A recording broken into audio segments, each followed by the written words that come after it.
je ne suis pas invité en tant que... Enfin, je ne parle pas en tant que président de Contribuables Associés, puisque notre association est apolitique, c'est-à-dire qu'elle ne soutient aucun parti politique. Mais en tant qu'individu, d'abord parce que, comme l'a dit Vincent, j'ai sur cette question publié il y a 2 ans un livre qui s'appelle Le modèle antisocial français. Je vais faire un peu comme Mariton, je vais faire un peu de publicité. D'autant plus que ce livre va être mis à jour et publié, republié d'ici la fin de l'année avec des chiffres actuels. Et surtout, si j'ai accepté, c'est parce que, en tant que citoyen, j'admire les efforts que vous faites pour créer un parti libéral en France, qui est certainement nécessaire. Il y en a au pouvoir en Angleterre, en Allemagne. Pourquoi n'y aurait-il pas un parti politique libéral un jour au pouvoir en France? Donc bravo pour votre travail, et voilà pourquoi je suis ici.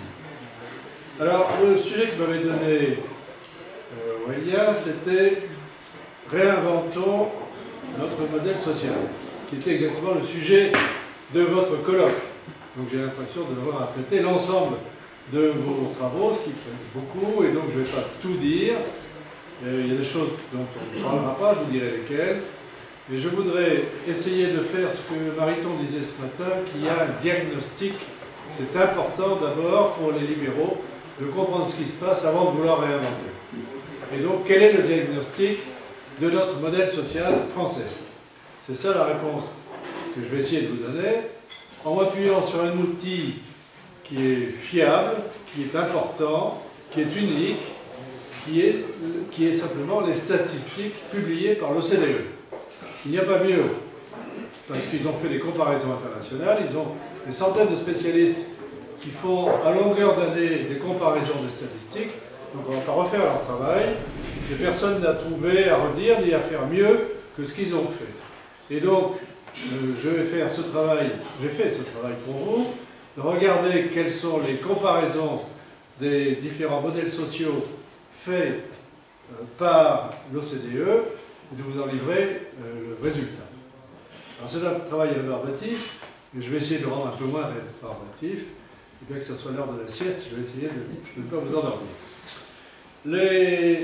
Le critère fondamental pour juger un modèle social, dans les statistiques de l'OCDE, c'est évidemment les dépenses publiques sociales. C'est le taux de dépenses publiques sociales par rapport au PIB. Et toutes les comparaisons qu'ils font sont des dépenses sociales par rapport au PIB. Donc on va prendre ce critère. Alors, dépenses publiques, c'est-à-dire qu'on ignore les dépenses privées, sociales. Or, ce sont des montants très importants dans certains pays. Dans le nôtre, les dépenses privées sociales ne représentent que 2,6% du PIB, mais il y a des pays où c'est plus de 10%. Par exemple, les États-Unis, par exemple le Canada, ou les Pays-Bas ou l'Angleterre, c'est 6%. L'explication, c'est en grande partie parce qu'ils ont des fonds de pension.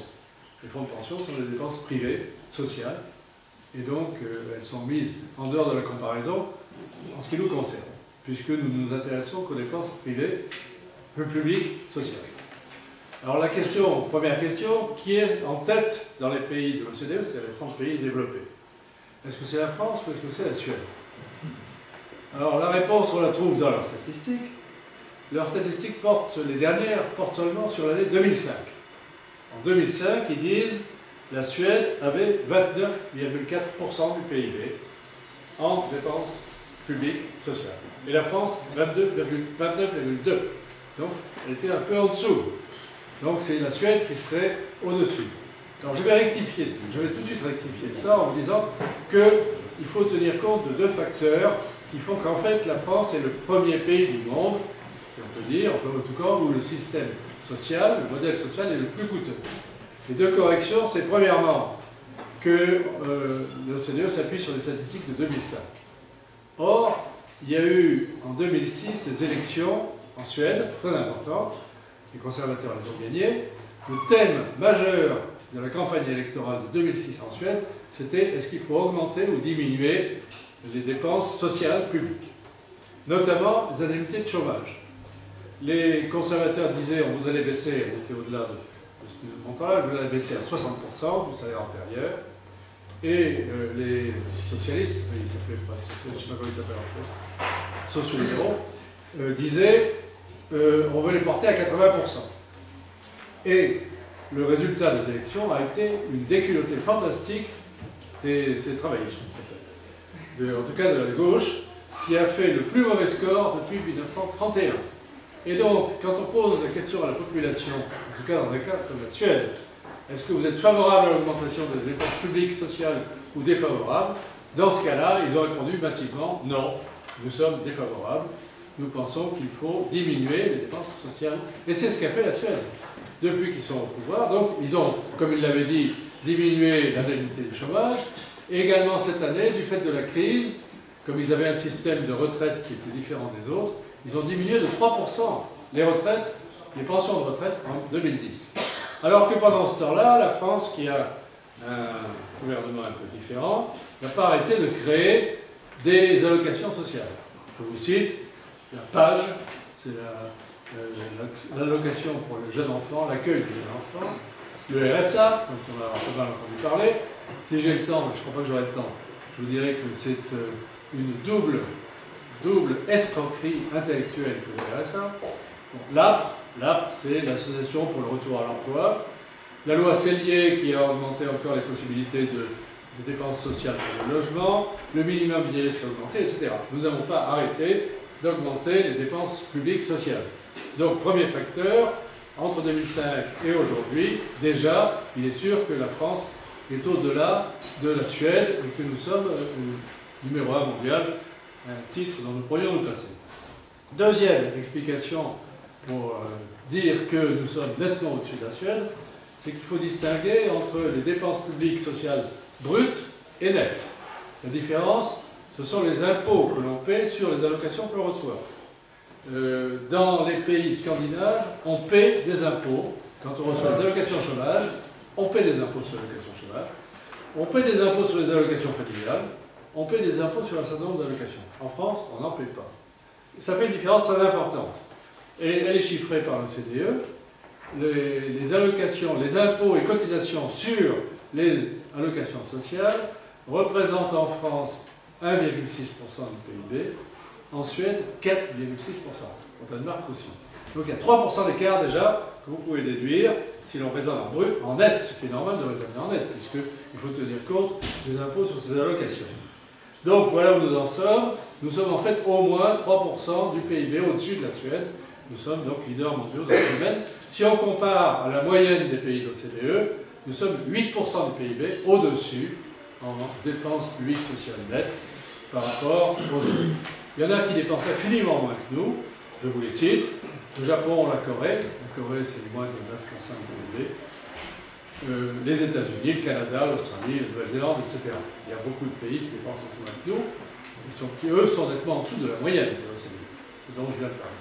Alors, on va rentrer un peu plus dans l'analyse de ces dépenses. Comment l'OCDE fait la ventilation de ces donc on est maintenant à 26%, de ces 26% de net de dépenses. Première, le plus gros poste, là c'est loin, c'est les pensions de retraite. Les pensions de retraite, d'après l'OCDE, représentent 12% du PIB. Nous ne sommes pas leader mondial. Là, nous venons après l'Italie, la Grèce, l'Autriche, qui dépensent plus en dépenses publiques. J'entends pour les dépenses publiques. Pour les retraites. Mais nous sommes quand même à 5% en dessous de la moyenne de l'OCDE. C'est donc un poste très important puisque, je vous ai rappelé, au total, nous avons 8% de plus que la moyenne de l'OCDE. Sur les retraites, 5%. Donc c'est quand même un sujet majeur. C'est un sujet majeur pour les retraites. Et bien que M. Bichot en parle tout à l'heure, je vais quand même être obligé d'en parler un petit peu et de donner mon point de vue sur ce sujet. Deuxième axe important de retraite,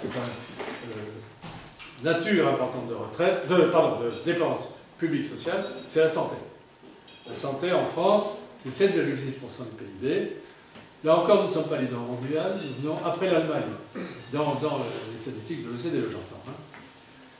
Mais nous sommes quand même à 1,7% du PIB, en plus que que la moyenne des pays de l'OCDE. Donc c'est aussi un secteur important dont il faudra que je vous reparle. Et enfin, la troisième catégorie de dépenses sociales analysées par l'OCDE, ça c'est une rubrique fourre-tout, qu'ils appellent garantie de ressources. Garantie de ressources, ça comprend les allocations en cas de chômage, les allocations pour les handicapés, les allocations pour les personnes âgées dépendantes, les allocations familiales, qui sont un gros poste là-dedans, qui sont presque la moitié, les allocations pour le logement, le RMI, la formation, les enfants, les étudiants, etc. Alors, dans cette catégorie-là, nous sommes toujours en tête. Non, après la Suède. Bon, il y a la Suède qui est avant nous, à 6,2% du PIB, et à 1,2% de plus que la moyenne des pays de l'OCDE. Alors, parlons un peu en détail de ces trois catégories. La retraite. La retraite, bon, je ne voudrais pas déflorer le sujet, M. Bichot, si vous me permettez, mais mon point de vue sera peut-être différent du vôtre. En tout cas, vous aurez l'occasion de critiquer. Enfin, vous le savez tous, hein, la promesse de François Mitterrand, c'est pour ça qu'il a été élu en 1981, c'était de passer à la retraite de 65 à 60 ans. Ça, nous le payons cher, évidemment, puisque nous partons en retraite en avance sur tous les autres. Donc c'est la grosse explication du fait que nous ayons les 5% de l'OCDE en plus de dépenses publiques de retraite par rapport à la moyenne de l'OCDE. Alors, je crois qu'on peut dire que le gouvernement actuel a un certain mérite de revenir sur cette promesse, d'autant plus que le président de la République avait dit qu'il ne reviendrait pas, et que la retraite à 60 ans, c'était quelque chose auquel on ne toucherait pas. Donc au moins, il a eu le mérite de renoncer à sa promesse et de nous faire passer, jusqu'en, vous savez, en 2018, on passera à 62, mais pendant ce temps-là, vous savez que les autres seront à 66 ou 67, hein, donc il restera encore une grande différence.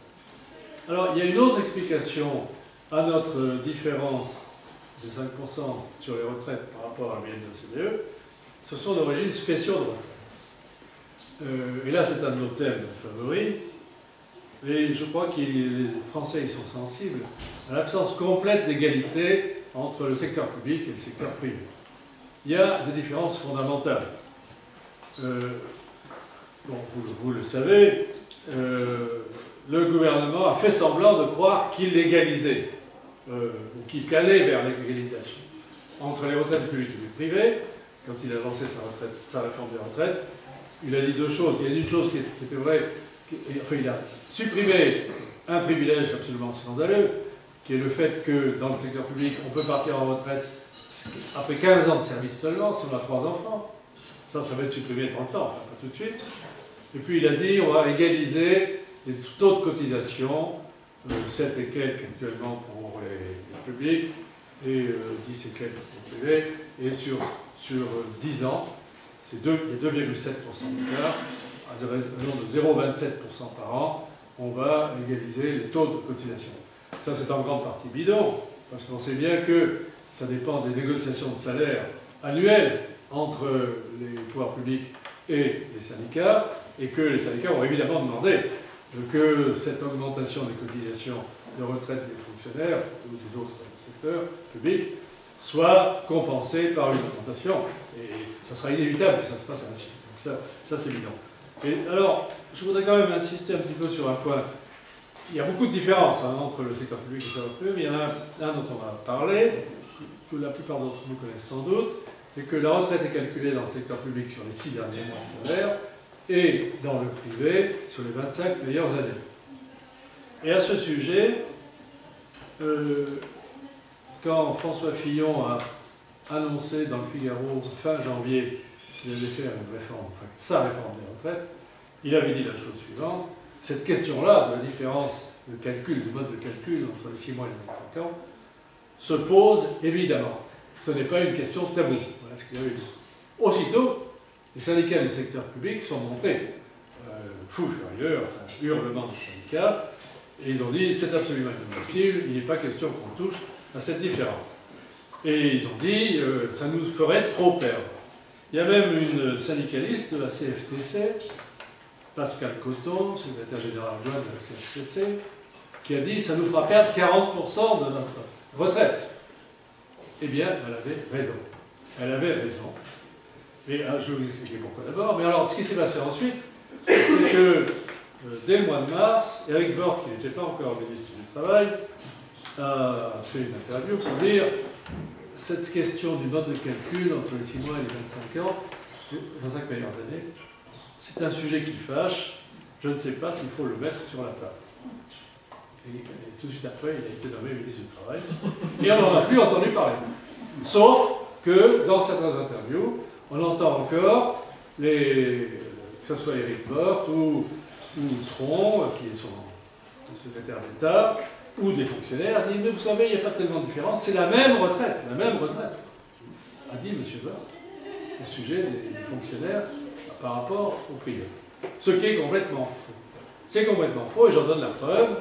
Il y a eu 2 rapports officiels, le rapport du corps, Conseil d'orientation de la retraite, et puis un rapport de l'administration du travail, qui sont parus en avril, tous les deux, et qui ont donné à peu près les mêmes chiffres. Ils ont donné les moyennes de retraite entre le privé et le public. C'est facile de comparer.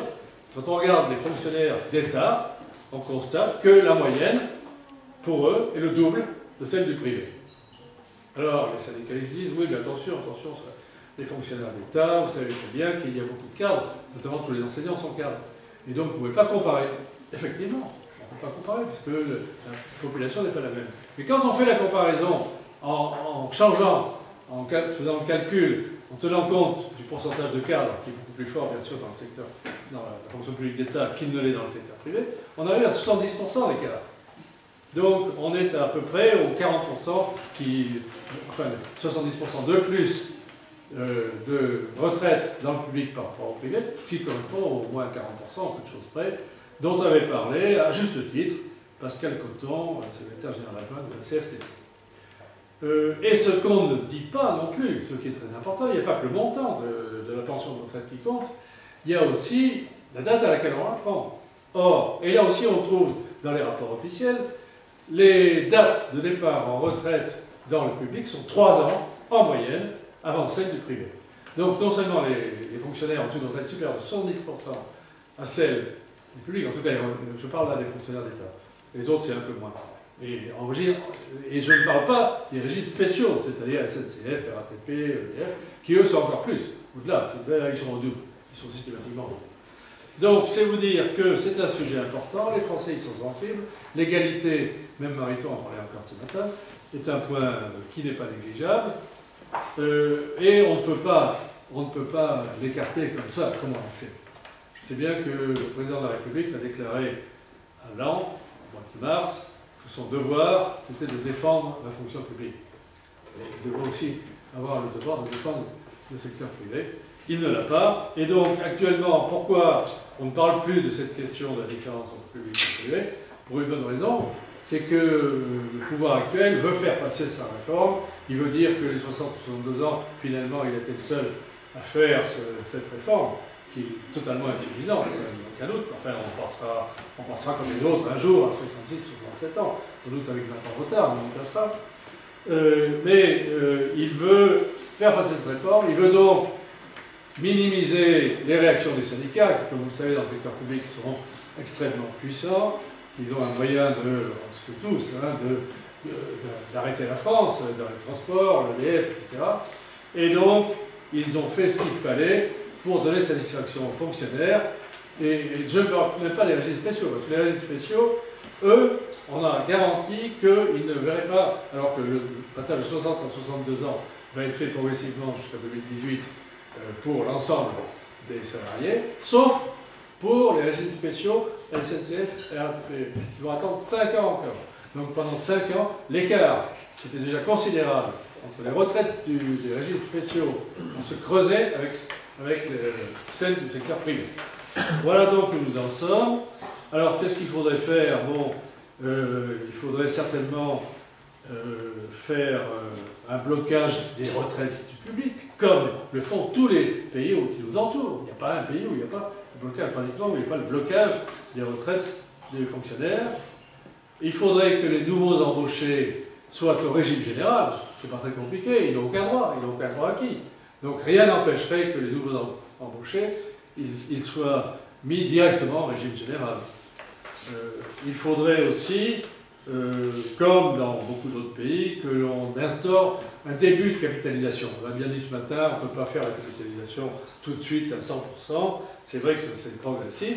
Mais prenons l'exemple de la Suède, qui a fait quelque chose de très bien.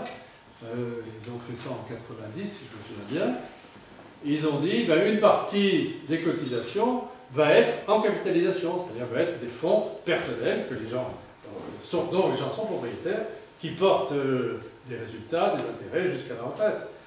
Et alors, la partie des cotisations, en Suède, c'est 18,5% du salaire qui est en cotisation de retraite. Là-dessus, il y a 2,5% qui est en fonds de capitalisation. Et le reste est en répartition. Ils ont fait ça, ça marche. Ça marche. Bon, il y a beaucoup d'autres pays qui ont utilisé la capitalisation. Le Chili, eux, c'est presque à 100%. La Slovaquie, par exemple, c'est à 50%. 50% des cotisations vont à un fonds de capitalisation et 50% va à la répartition. Et d'ailleurs, ce qui s'est passé dans les deux pays que je viens de citer, Chili et Slovaquie, il y a eu des changements de gouvernement. La gauche est arrivée au pouvoir en Slovaquie, alors qu'elle avait dit je supprimerai ce système de capitalisation. Elle a donné le choix aux Slovaques, qui avaient donc ces 50-50. Elle leur a dit pour les 50 de capitalisation, vous pouvez revenir à un régime de répartition. Et il y a eu, pendant 6 mois, les Slovaques ont eu la possibilité de supprimer leur capitalisation et de revenir à la répartition. Il n'y a que 7% des Slovaques qui ont fait ce changement et qui sont revenus en arrière. Tous les autres ont dit mais non, la capitalisation c'est très bien, on est très content. 50% ça nous va très bien. Quant au Chili, c'est Mme Bachelet, si je ne me trompe pas, Bachelet qui a été au pouvoir, la gauche a été au pouvoir depuis longtemps maintenant, et Mme Bachelet avait dit je vais revenir au système, pendant sa campagne électorale, je vais revenir au système de répartition, puisqu'ils sont tous à la capitalisation. Et bien elle a fait le contraire. Une fois élue, non seulement elle a gardé totalement le système de capitalisation, mais en plus, elle l'a rendu obligatoire pour les professions indépendantes pour lesquelles il était facultatif. Ça veut dire donc que ce système fonctionne. Il permet d'ailleurs d'avoir des cotisations inférieures, puisque même en France, nous avons 26% du salaire qui va en cotisation retraite. 10% un peu plus de 10% pour les salariés et 16% pour les employeurs.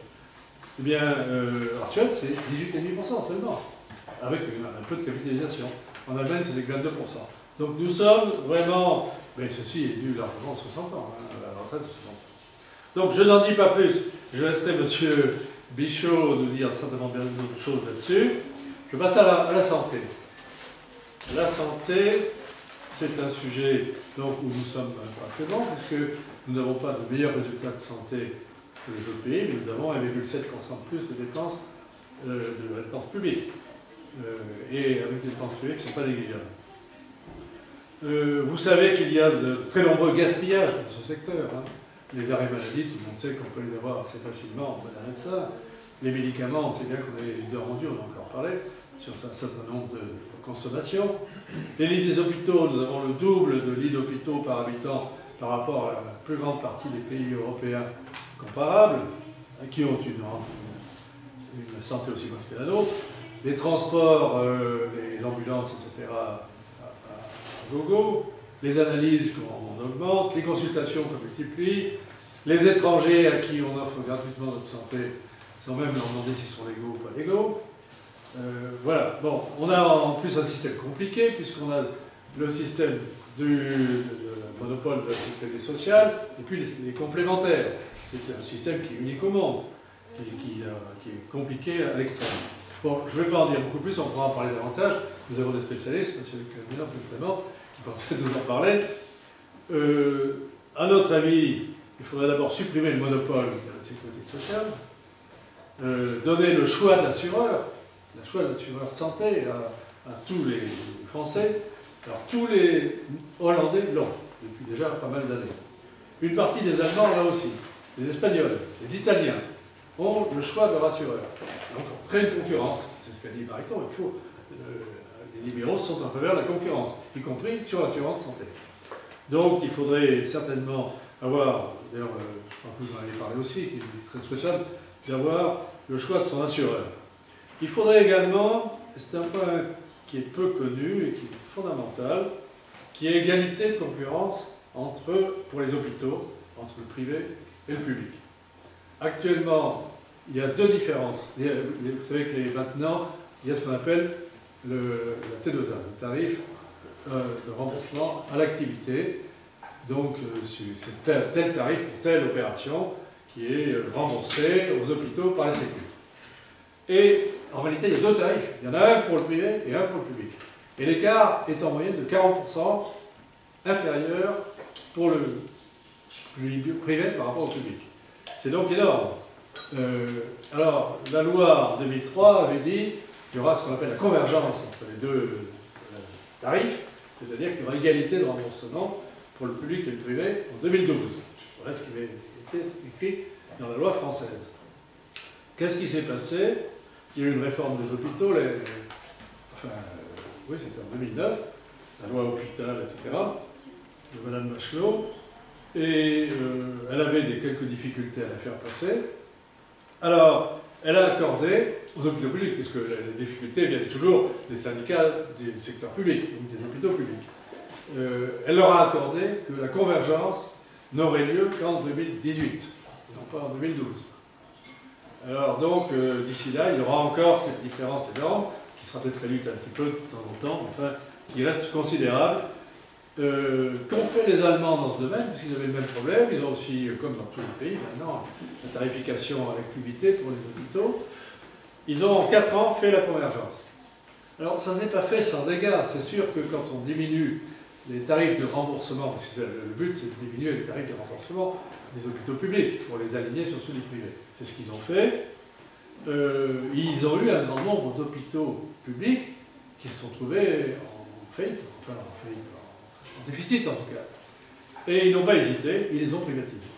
Ils ont privatisé 100 hôpitaux publics depuis quelques années, ce qui fait que maintenant la convergence s'établit et en plus la gestion de ces hôpitaux est bien meilleure. Parce que la différence entre un hôpital ou une clinique privée et publique, c'est que les cliniques privées peuvent parfaitement faire faillite. Et il y en a des quantités, il y a de nombreuses maternités qui ont disparu.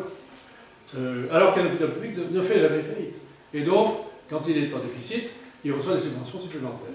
Et donc, il n'y a pas de motivation à mieux gérer. Il y a des hôpitaux qui sont publics, qui sont bien gérés, et d'autres qui sont mal gérés. Et les mal gérés n'ont aucune incitation à être mieux gérés. Alors que maintenant, en Allemagne, ils savent que si les hôpitaux publics mal gérés, eh bien, ils risquent d'être privatisés et d'être ensuite mieux gérés. Ça, c'est une question qui est totalement taboue. Vous n'entendrez pas parler. Jamais aucun homme politique français n'a osé dire « nous allons privatiser les hôpitaux publics en déficit ». Et pourtant, ce n'est pas très compliqué, les Allemands l'ont fait et ça a marché. Alors je passe au troisième chapitre de l'OCDE, ce qu'ils appellent les garanties de ressources. On va commencer par le plus important, les allocations familiales, 4% du PIB en France, plus 1,5% sur la moyenne de l'OCDE. Alors là-dedans, une partie est due au quotient familial, dont a parlé Mariton, qui représente 1% du PIB, qui n'existe pas dans beaucoup de pays, notamment dans les pays scandinaves. On n'entend pas parler du quotient familial. Alors, Mariton nous disait qu'il faut le garder. Eh bien, on peut se poser la question. Je pense que ce n'est pas une question totalement fermée et que ça mériterait d'être examiné. Il y a aussi une grosse différence avec les autres, c'est que dans la plupart des pays, les allocations familiales sont versées sous condition de ressources. C'est-à-dire qu'elles ne sont versées que si vous avez des petits salaires. Si vous avez des salaires élevés, elles ne sont plus versées. Or, ce n'est pas du tout le cas de la France. Elles sont en France versées à tout le monde de la même façon. Pas de différence.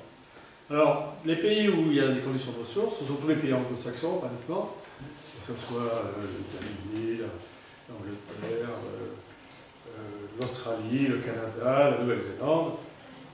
Ce sont aussi l'Italie, le Portugal, l'Espagne.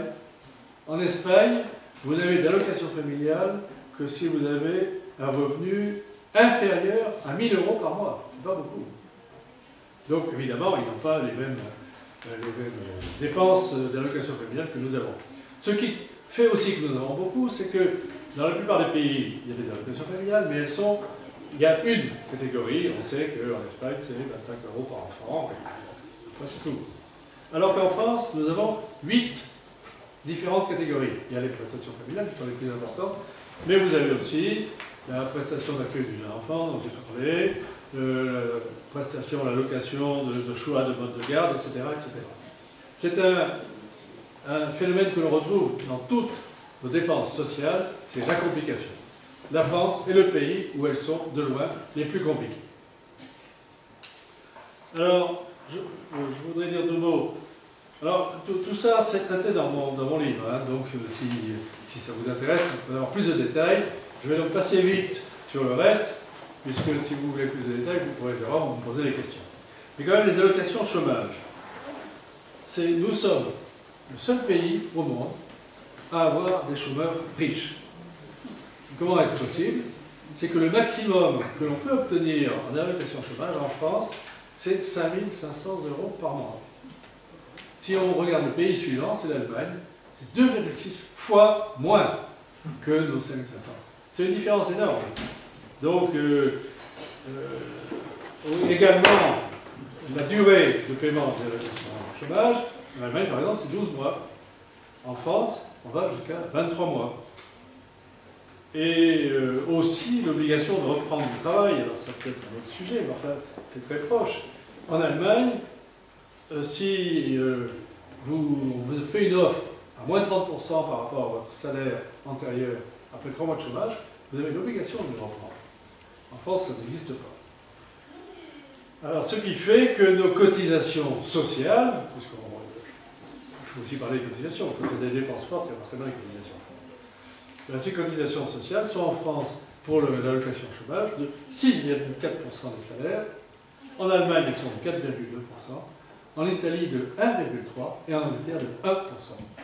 Alors, bien sûr, nous avons plus de chômage que les autres. C'est vrai, c'est une des caractéristiques du modèle social français.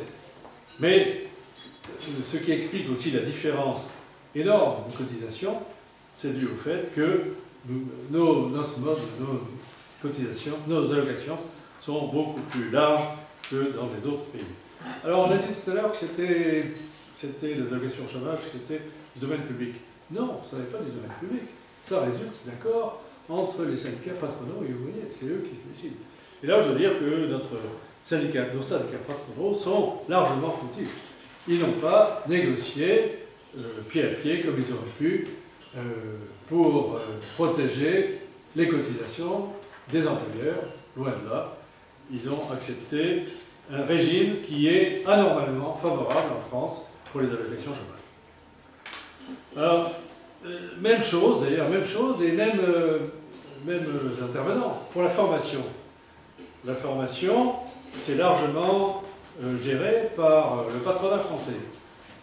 Et il y a une obligation, alors il y a aussi une intervention de l'État, c'est vrai, puisque l'État a dit si vous ne faites pas de formation, vous devrez payer. Il faut que vous faites une formation au moins 1,6% du salaire, qui vous coûte au moins 1,6% du salaire. C'est l'obligation légale en France. Sinon, vous paierez la différence à l'État en impôts. Alors ça n'intéresse pas beaucoup les entreprises, mais il y en a qui n'ont pas de raison de faire de formation, il y en a qui payent. Hein. Il y a quand même 200 millions par an de cotisations, enfin d'impôts remplaçant des versements de formation, des dépenses de formation dans les entreprises. C'est un système qui n'est pas sain. Il est extrêmement gaspillé. Il y a eu de nombreux rapports qui ont été faits sur le sujet de la formation. Et la plupart de ces rapports disent bon, ça profite au cadre des grandes entreprises, ça ne profite absolument pas aux ouvriers des PME. Et c'est vrai. C'est vrai d'ailleurs, plusieurs rapports ont proposé de supprimer, même le rapport d'un sénateur. Et il y a eu un accord entre le patronat et les syndicats en 2003 pour dire on va étudier la possibilité de supprimer ce 1,6% d'obligation. Eh bien, cet accord, il n'a jamais été appliqué, enfin réalisé, ils n'ont pas fait les études, et nous sommes toujours à ce système aberrant, et seul au monde, avec l'Espagne, à avoir cette obligation de formation. Donc c'est déjà ce 1,6% des salaires qui n'existe pas à l'étranger, qui existe en France, et qui est très largement gaspillé. Autre sujet, les handicapés. Les handicapés, bon, c'est un sujet, a priori, on dit, bah, il faut bien les aider un peu, ces pauvres gens. Il se trouve que nous avons depuis 20 ans une augmentation de 80% du nombre de handicapés qui reçoivent les allocations de handicap. Ce n'est pas tout à fait un hasard. Quand on regarde les rapports qui ont été faits sur ces allocations, sur les décisions, puisqu'on peut être handicapé à 50% ou 80%, ça dépend, et on a des allocations qui varient suivant le taux de handicap. Eh bien, un tiers des décisions qui ont été prises, c'est des commissions qui se réunissent, ne sont pas justifiées d'après les contrôles qui ont été faits. C'est considérable. Comme ce sont des allocations relativement importantes, il y a beaucoup de médecins qui acceptent de faire... Parce qu'une partie seulement des handicapés sont vus par un médecin des commissions en question. Une autre partie, c'est directement le médecin de l'handicapé en question qui a remis une attestation disant « oui, monsieur Intel est handicapé à tel pourcentage » et ça suffit. Et la commission l'accepte. Donc il y a une aberration de ce côté-là, et une exagération de nos dépenses de handicap. Les personnes âgées dépendantes. Là aussi, c'est un thème populaire. Pour aider les personnes âgées à se vêtir, à se... Oui, j'arrive déjà au bout? Non, pas encore. 15 minutes, bon. Bon, je vais passer vite, simplement pour dire quand même qu'il y a une première allocation qui a été faite par le gouvernement Juppé, et puis une deuxième qui a été faite par, c'est la loi Guigou de 2001. Et il y a une grande différence entre les deux. Deux grandes différences. La première, dans l'allocation de Juppé, il y avait une condition de ressources. Donc, pour les personnes âgées dépendantes, il n'y avait d'allocation que si elles avaient des salaires inférieurs à tel montant. Et puis, le deuxième, c'est qu'il y avait ce qu'on appelait le recours sur succession. C'est-à-dire que les personnes âgées dépendantes qui avaient reçu des allocations qui décédaient, leurs héritiers, on pouvait prendre sur la succession, si la succession dépassait 300 000 francs à l'époque, on pouvait leur reprendre les allocations qu'elles avaient reçues. Alors évidemment, ça dissuadait un certain nombre de personnes âgées relativement aisées, qui étaient au-delà de ce montant, de les demander, puisqu'ils disaient, bon, c'est mes héritiers qui vont payer, je ne vais pas leur laisser cette dette, et donc je ne vais pas demander d'allocation. Eh bien, c'est donc, en fait, la loi Guigou, c'était un cadeau aux riches, tout simplement. On a dit, il n'y aura plus de recours sur succession. C'est-à-dire que même les personnes âgées riches pourront avoir droit à des allocations. On peut dire comment est-ce possible un gouvernement socialiste qui a décidé de faire un cadeau aux riches.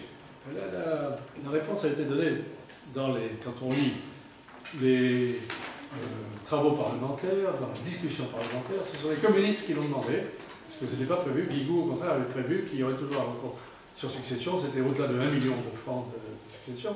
C'était un peu plus élevé que le temps du Juppé, mais il n'y avait pas donc il y avait toujours ce recours sur succession. Les communistes l'ont demandé, et quand on lit les débats, on comprend pourquoi. Parce qu'ils disaient, s'il y a des allocations, il faudra qu'il y ait des services publics associés. Elles devront être fournies par des travailleurs sociaux, publics.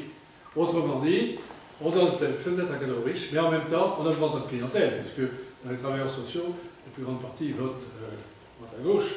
Et donc, on va augmenter ainsi les fonctionnaires.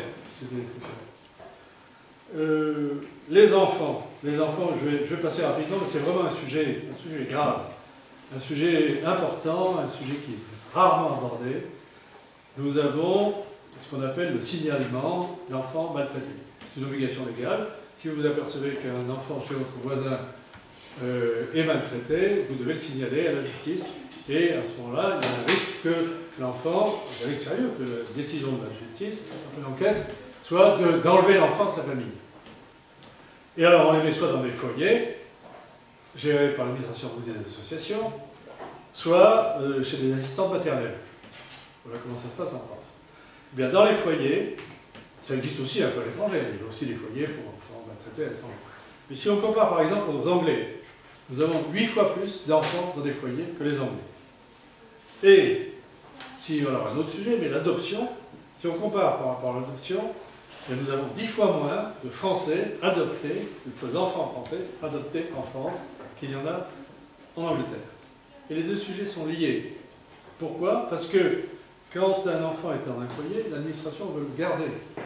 Elle ne veut pas le donner. Alors en Angleterre et dans les autres pays, en Amérique, ils ont un système qu'on appelle le parrainage. C'est donc pas tout à fait de l'assistance maternelle, c'est beaucoup plus souple. L'administration n'intervient pas, ce sont des associations qui mettent en présence les parents de l'enfant soi-disant maltraité, ou qui veulent s'en débarrasser aussi, ça peut arriver, et les parents de l'enfant qui vont le recevoir. Eh bien, dans ces cas-là, je ne voudrais pas trop m'étendre là-dessus, parce que c'est un sujet qui est passionnant. Je répondrai à vos questions si vous voulez. Je termine pour dire les caractéristiques principales de notre modèle social. Alors, je n'ai pas parlé des impôts. Bien sûr, les impôts jouent un rôle important dans le modèle social aussi, mais enfin, là, je n'ai pas le temps de m'étendre. Je pourrais vous démontrer assez facilement que beaucoup d'impôts sont anti-redistributifs. Impôts aux cotisations sociales, c'est-à-dire qu'ils vont à l'encontre de la redistribution que l'on voudrait, en tout cas, mettre en œuvre. Je n'ai pas parlé, ça fait partie de notre modèle social, de l'intégration des immigrés, qui n'est pas très bonne en France, de la sécurité, qui n'est pas bonne dans notre pays. On est le 5e, d'après les statistiques de l'OCDE, le pays pour la sécurité, de l'usage de la drogue, des taux de suicide, le 6e pays pour les taux de suicide, c'est pas très brillant, des divorces, on est le 5e pays, ni du taux de satisfaction, parce qu'il y a même un indice dans les indices de l'OCDE, qui est le taux de satisfaction des conditions de vie. Eh bien, pour ce taux-là, nous venons très loin derrière les Scandinaves, tous les anglo-saxons, l'Autriche, la Belgique, l'Espagne, etc. Ce que je voudrais dire quand même pour un peu compléter mon tableau de notre modèle social, il est très coûteux, ça on vient d'en parler, il est compliqué, bon, je n'ai pas le temps de donner des exemples, mais je vous en donne nombreux, en dehors de ceux que je vais citer. C'est une spécialité française gérée par les syndicats. Le paritarisme, ça n'existe nulle part ailleurs qu'en France. C'est-à-dire que, bon, ils se sont répartis la tâche. Pour le 1% logement, c'est le patronat, c'est syndicat patronat. Pour la formation, c'est la CFTC. Pour le chômage, la CFDT. Pour la maladie, FO. Pour la GIRC, c'est-à-dire le régime complémentaire des cadres, la confédération des cadres. Ils sont répartis la tâche, mais enfin, c'est eux qui gèrent, hein, c'est quand même eux. C'est un système. Alors, ça a des conséquences, parce que ils ne sont pas intéressés par la baisse des dépenses. Hein, c'est pas, un syndicat n'est jamais intéressé par ça. Et au contraire, ce qui les intéresse, c'est que ça se fera au profit des travailleurs sociaux. Je viens d'en parler pour les enfants. Non, je viens d'en parler pour les personnes âgées dépendantes. Mais pour les enfants, c'est pareil. Les enfants, il y a 73 000 personnes en France qui s'occupent des enfants. Des enfants en foyer, sans compter les 300 000 assistantes maternelles. C'est donc un public considérable. Au total, il y a 1,5 million de personnes en France qui sont travailleurs sociaux. Donc une grande partie ne sont pas fonctionnaires, ils sont pseudo-fonctionnaires. Par exemple, toutes les caisses, ce ne sont pas des fonctionnaires véritablement, ils ne sont pas dans les effectifs fonctionnaires. Il n'y a que 20% de ces 1,5 million qui sont vraiment des fonctionnaires. Il y a énormément d'associations qui ont des salariés et qui sont donc en dehors des effectifs de la fonction publique, mais qui se développent très très rapidement. Toutes sortes de... les assistantes sociales, c'est plus 5% par an, etc. C'est des catégories de non-fonctionnaires, mais en fait payés par les allocations, payés par le contribuable finalement, qui sont en dehors de la fonction publique et dont on ne parle jamais, qui sont dans les effectifs aussi qu'il faudrait contrôler. Dernier point que je voulais aborder, c'est la fraude. La fraude, contrairement à ce que dit l'administration, c'est l'administration qui se contrôle elle-même. Alors elle dit toujours, c'est formidable, il n'y a pas de fraude. Il y a un rapport qui est paru il n'y a pas longtemps, il y a 8 jours, des allocations familiales, disant, bon, on a 1% de fraude, bon, c'est pas énorme. C'est complètement faux. Alors, je suis désolé, là, je suis obligé de raccourcir, mais j'ai tout un chapitre que je pourrais vous développer si vous le souhaitez, sur la fraude et sur ce qu'il faudrait faire, quand même, ce qu'il faudrait faire. La fraude, là, je peux prouver incontestablement que la fraude est considérable. Les Anglais qui font des contrôles sérieux, c'est la Cour des comptes anglaise qui a dit qu'il y a au moins 5% de fraude dans nos allocations sociales. Nous, c'est certainement beaucoup plus, c'est de l'ordre de 10% au minimum. Alors, d'ailleurs, c'était prévu dans le contrat de législature de l'UMP en 2007, elle avait dit qu'il y avait 6 mesures qui étaient prévues pour lutter contre la fraude aux allocations sociales. Notamment, il était question d'une carte d'identité infalsifiable. Et on a fait une administration pour ça. Ça a été fait, elle existe. D'ailleurs, c'est l'administration qui a fait le passeport biométrique. Donc, elle fonctionne, elle marche. Mais il manque un décret pour qu'elle soit appliquée à la carte d'identité. Donc, pour le moment, la carte d'identité, avec photo numérisée, avec empreinte digitale, toujours pas faite. On avait dit aussi, c'était dans les promesses de l'UMP, qu'il y aurait des croisements de fichiers entre les différentes allocations pour que les fonctionnaires qui dispensent sachent combien le bénéficiaire a reçu par ailleurs, en dehors de celle qu'il a décidé. Alors, on a pour cela, c'est dans la loi de 2007, on a prévu ce qu'on appelle le répertoire national commun de la protection sociale. C'est quelque chose qui existe, là, 5 minutes. Eh bien, ce répertoire national, il y a un décret de décembre 2009 qui a dit qu'il serait fait, mais il manque l'arrêté, toujours pas fait. On ne sait même pas s'il y aura le montant des différentes allocations qui pourront être. De toute façon, les impôts n'y seront pas. Et bien sûr, les comptes bancaires non plus. Donc, alors, ce qu'on fait à l'étranger pour les contrôles, en Angleterre, c'est très répandu, mais dans d'autres pays aussi, les dénonciations. On n'hésite pas à faire dénoncer par le public les fraudes qu'il constate à droite et à gauche. Alors, c'est pas très bien vu, c'est une apparence de délation, mais je dois signaler que les signalements plafonds, c'est pareil, hein, c'est une dénonciation aussi, et ça n'aurait rien de choquant, à mon avis, qu'on fasse. David Cameron a décidé récemment de faire plus, de dire on va contrôler les fraudes par des audits privés. On ne va pas se contenter de l'administration qui, quand elle se contrôle, et ça rend toujours pour dire qu'il n'y a pas de fraude. On va prendre des auditeurs privés pour faire des contrôles des fraudes. Et puis les sanctions. Dans certains pays, une fois qu'un fraudeur a été pris, il est radié à vie de toutes les allocations. Bon, ça, ça n'existe pas en France. Alors, je voudrais, ça sera ma conclusion, vous dire que non seulement il y a un grand nombre de mesures, mais qu'il y a surtout un état d'esprit. L'état d'esprit, c'est, et c'est officiel en France, hein, vous allez le trouver dans un certain nombre de rapports, dans même des lois, que en matière d'allocation, il faut de chacun selon ses capacités et à chacun selon ses besoins.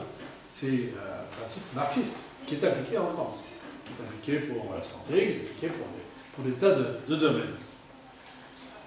Autrement dit, il faut faire payer les riches. Eh bien, c'était en fait une apologie du vol social, tout simplement. Il faut faire payer les riches. À mon avis, c'est contraire au 10e commandement. Tu ne convoiteras pas le bien d'autrui. En fait, cela aboutit à faire partir les riches et à faire appauvrir les pauvres. Alors, je terminerai par deux citations de deux premiers ministres de gauche, l'un, l'anglais Tony Blair, qui disait « Mon but n'est pas d'appauvrir les riches, mais d'enrichir les pauvres. » Et un autre, de Nouvelle-Zélande. En Nouvelle-Zélande, ils ont fait très bons progrès il y a une vingtaine d'années, grâce aux travaillistes. Le Premier ministre s'appelait David Lang, et c'est un pays qui est maintenant très dynamique, qui a supprimé des quantités d'allocations. Et David Lang disait « Les inégalités sont le moteur de l'économie. » Voilà ma conclusion. Je suis à votre disposition pour répondre à vos questions. Et vous signaler que si cela vous intéresse, j'ai apporté des pins. Les pins, ça représente un demi-euro.